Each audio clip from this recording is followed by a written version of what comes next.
वस्सलातु वस्सलाम अला रसूलिल्लाह। अस्सलामु अलैकुम वरहमतुल्लाहि वबरकातुहू। नाज़रीन, 5 मिनट के मदरसे में मैं आपकी खिदमत में हाजिर हूँ। अगर आपने हमारा पहला एपिसोड नहीं देखा तो आप वो क्लिप 1 में देख सकते हैं। इंशाअल्लाह हम आज बात करेंगे कुरान और दुआ और सुन्नत के मौजू पर। तो हमारा पहला मौजू है कुरान। अल्लाह रब्बुल इज़्ज़त की किताब है जो हमारे और आपके दरमियान कुरानी शक्ल में मौजूद है। इसमें इस पानी से ज्यादा ताकत है जो एक मुर्दा जमीन को जिंदा करती है। क्या आपको पता है कुरान मुर्दा जमीर को भी जिंदा करता है?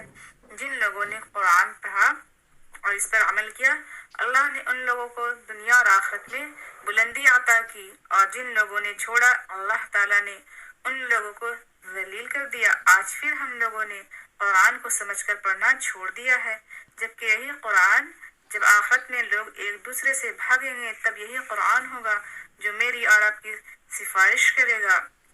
इंशाअल्लाह हम अपने इस मदरसे में कुरान को समझकर पढ़ने की कोशिश करेंगे। फिलहाल हम पहले कुछ कुरानी मालूमात हासिल कर लेंगे सवाल जवाब के अंदाज में। इस तरह हमें जल्द याद हो जाएगा और इसे बार बार सुनने और याद करें और अपने बच्चों को भी करवाइए। तो हम शुरू करते हैं। सवाल नंबर 1, कुरान मजीद किसकी किताब है? जवाब, कुरान मजीद अल्लाह की किताब है। सवाल नंबर 2, कुरान मजीद किस पर नाजिल हुआ? जवाब, कुरान मजीद मोहम्मद सल्लल्लाहु अलैहि वसल्लम पर नाजिल हुआ। सवाल नंबर 3, कुरान मजीद में कितने पारे हैं? जवाब, कुरान मजीद में 30 पारे हैं। सवाल नंबर 4, कुरान मजीद में कितनी सूरतें और कितनी मंजिलें हैं? जवाब, कुरान मजीद में 114 सूरतें हैं और 7 मंजिलें हैं। सवाल नंबर 5, कुरान मजीद में कितनी सूरतें मक्की और कितनी मदनी है? जवाब, कुरान मजीद में 86 सूरतें मक्की और 28 सूरतें मदनी है। मक्की सूरतें वो है जो हिजरत से पहले मक्का में नाजिल हुई, और मदनी सूरतें वो है जो मदीना में नाजिल हुई। अब हम अगले टॉपिक की तरफ चलते हैं। हमारा अगला टॉपिक है दुआ और सुन्नत।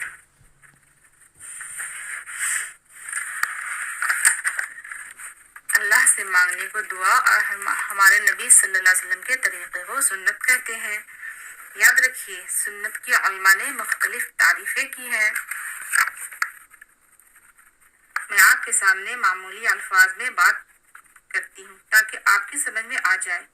सुन्नत कहते हैं नबी करीम सल्लल्लाहु अलैहि वसल्लम की बात को, आपके किए हुए अमल को, या आपने किसी को कोई भी काम करते हुए देखा हो और ना रोका हो। इन तमाम चीजों को सुन्नत कहते हैं।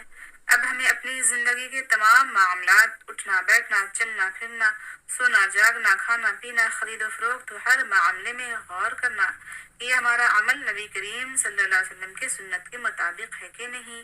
याद रखिए, अल्लाह की बारगाह में सिर्फ और सिर्फ वही अमल कबूल होंगे जो नबी सल्लल्लाहु अलैहि वसल्लम की सुन्नत के मुताबिक हो, सुन्नत के मुताबिक महर लगी हो, वरना बाकी सारे अमाल बेकार हो जाएंगे।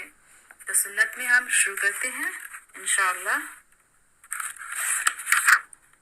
सबक नंबर 1, खाने से पहले की दुआ।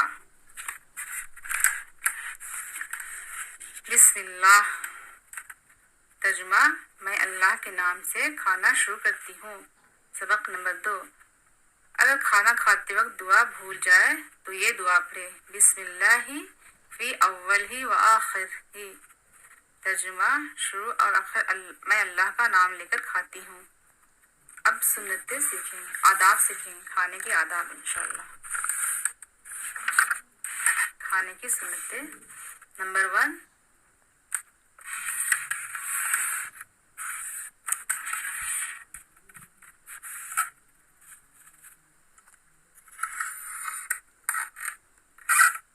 दस्तरखान बिछाना।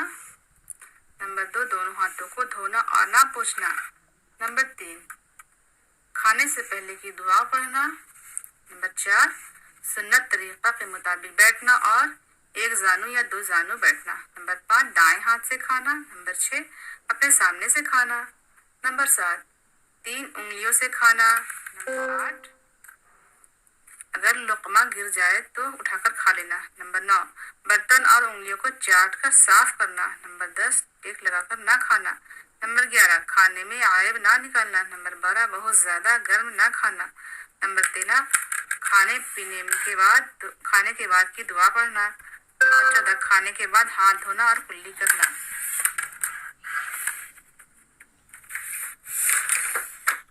ناظرین، یہ تھی چند باتیں جو میں نے بہت ہی مختصر وقت میں رکھنے کی کوشش کی ہے۔ اللہ سے دعا ہے کہ اللہ ہمیں کہی باتوں کو عمل کرنے کی توفیق دے۔